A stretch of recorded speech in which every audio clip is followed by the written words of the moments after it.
तो शूद्र विप्लव ये शब्द सुनते ही ना दिमाग में बहुत कुछ आता है, खासकर भारत के संदर्भ में।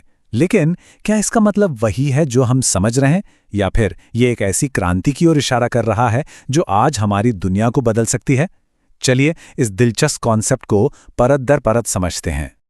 अब शूद्र शब्द सुनते ही जाहिर है पहला ख्याल तो भारतीय जाति व्यवस्था का ही आता है। तो क्या ये वाकई किसी जाति से जुड़ी क्रांति की बात हो रही है? नहीं, इसका जवाब है बिल्कुल नहीं। देखिए, इस बात को यहीं पर एकदम साफ कर लेना बहुत जरूरी है। शूद्र विप्लव का जाति से दूर दूर तक कोई लेना देना नहीं है। असल में ये एक पूरी तरह से अलग और कहीं ज्यादा बड़ा आइडिया है। तो फिर सवाल उठता है, अगर ये जाति नहीं तो आखिर है क्या? ये एक आइडिया है, एक फिलॉसफी। असल में शूद्र विप्लव की जो जड़ें हैं ना, वो एक बहुत ही खास सोशियो इकोनॉमिक फिलॉसफी में है। इसका नाम है प्रगतिशील उपयोग तत्व, या शॉर्ट में कहें तो प्राउड। और इस रेवोल्यूशनरी आइडिया को दुनिया के सामने रखा था एक भारतीय विचारक प्रभात रंजन सरकार ने।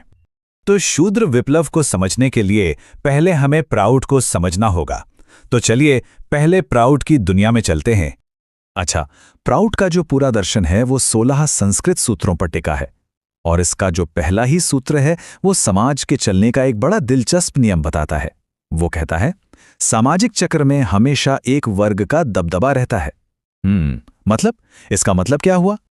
देखिए, प्राउड के हिसाब से ना इंसानों को जन्म के आधार पर नहीं, बल्कि उनकी सोच, उनकी जो एक कोर मेंटालिटी होती है ना, उसके आधार पर 4 मेन ग्रुप्स में बांटा जा सकता है। तो ये 4 वर्ग कौन से हैं? सबसे पहले हैं शूद्र, मतलब वो लोग जिनका मेन फोकस अपने फिजिकल एग्जिस्टेंस के लिए, अपनी रोजी रोटी के लिए मेहनत करना होता है। फिर आते हैं क्षत्रिय, जिनमें हिम्मत होती है, अन्याय के खिलाफ लड़ने का जज्बा होता है। तीसरे हैं विप्र, जो दिमाग से, अपनी बुद्धि से काम लेते हैं। और चौथे हैं वैश्य, जिनकी मेन टेंडेंसी होती है पैसा कमाना, धन जमा करना।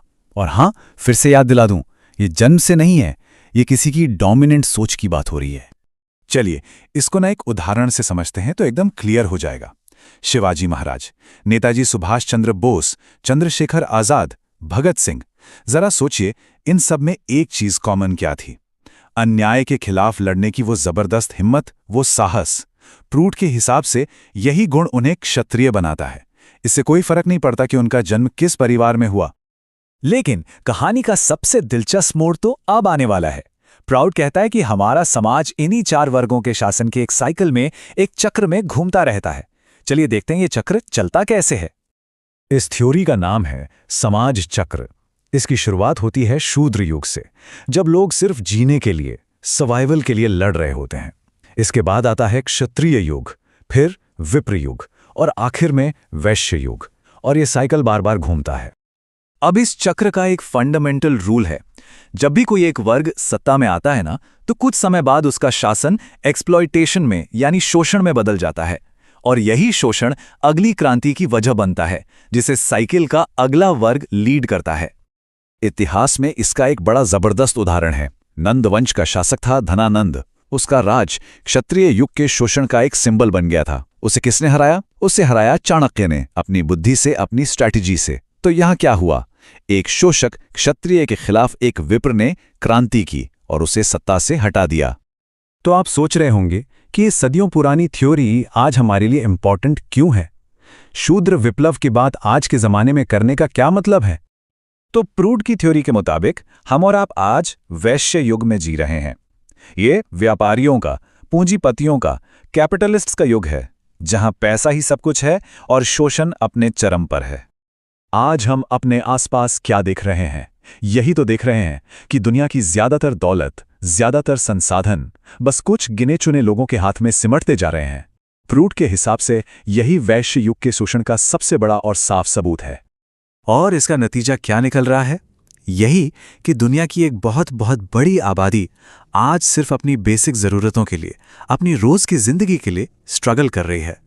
ठीक वैसे ही जैसे समाज चक्र के पहले शूद्र युग में इंसान करता था। और बस इसी पॉइंट पर आकर शूद्र विप्लव की असली परिभाषा सामने आती है। जब इस कैपिटलिस्ट एक्सप्लॉयटेशन से तंग आकर आम लोग, वो लोग जो सिर्फ अपने सर्वाइवल के लिए लड़ रहे हैं, जब वो उठ खड़े होते हैं और इस पूरे सिस्टम को बदलने की कोशिश करते हैं, तो प्राउड की फिलॉसफी में इसी क्रांति को, इसी रेवोल्यूशन को शूद्र विप्लव कहा गया है। और ये सिर्फ कोई थ्योरी नहीं है, कोई किताबी बात नहीं है। जो सोर्सेज हैं वो बताते हैं कि हाल के सालों में नेपाल में जो युवाओं का गुस्सा फूटा, जिसने वहां के सिस्टम को हिलाकर रख दिया, उसे शूद्र विप्लव की एक छोटी सी झलक के तौर पर देखा जा सकता है।